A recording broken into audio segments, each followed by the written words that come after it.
Good afternoon, students. You are most welcome in online class. Today we are going to learning about the administration under the Khalji and Tughlaq dynasty. In the previous classes, you have understood that what is administration. प्रशासन किसी व्यवस्था को चलाने के लिए जो नियम कानून अपनाए जाते हैं उसको हम एडमिनिस्ट्रेशन या प्रशासन कहते हैं। सबसे जो बड़ी खासियत है एडमिनिस्ट्रेशन की दिल्ली सुल्तानों के अंतर्गत, स्पेशली खलजी डायनेस्टी और तुगलक डायनेस्टी के अंतर्गत, तो वहाँ पे जो मिलिट्री कमांडर्स थे उनको डायरेक्ट सैलरी या कैश सैलरी नहीं दी जाती थी। सैलरी के बदले उनको किसी गांव की जमीन को जो है दे दिया जाता था। एक कई गांव की भी जमीन हो सकती थी, टेरिटरी पूरा होता था, जिसको इक्ता कहा जाता था।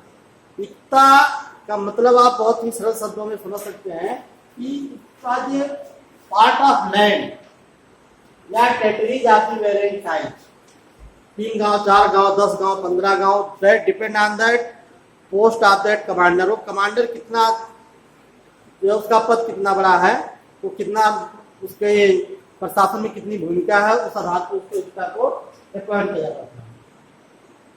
और इसकी जो सबसे बड़ी खासियत थी कि जो इक्ता को धारण करता था उस व्यक्ति को इक्तेदार या मुक्ति कहते थे, और इस इक्तेदार या मुक्ति के कुछ कर्तव्य होते थे, कुछ उसके ड्यूटीज होते थे, वो ड्यूटीज को परफॉर्म करता था।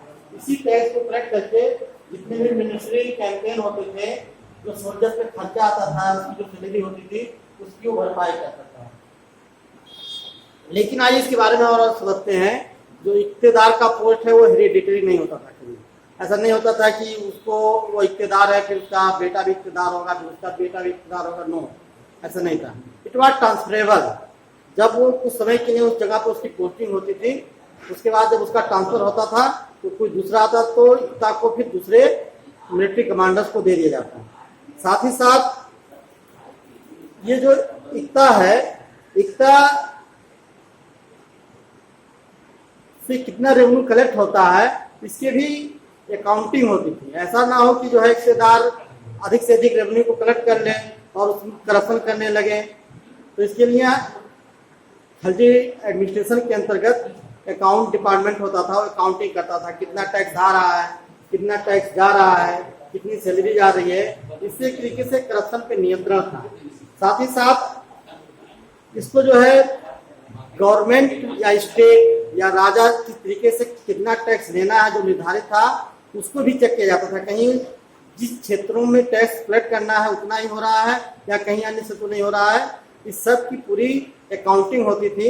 इस तरीके से एक हम कह सकते हैं करप्शन को कम करने का प्रयास किया गया था। और इस एडमिनिस्ट्रेशन के अंतर्गत जो टैक्स किए जाते थे, लैंड पे तो किए जाते थे, भूमि कर, साथ ही साथ 2 और प्रकार के टैक्स कलेक्ट किए जाते थे, जिनके जो है कैटल होते थे, जानवर होते थे। उन जानवरों को रखने के एवज में भी जो है लोगों को टैक्स देना पड़ता था। और टैक्स हाउसेस पे भी टैक्स हुआ करते थे, यानी जिसके बहुत बड़े बड़े हाउस होते थे, बड़े बड़े मकान होते थे, हवेली होती थी, उनको भी टैक्स।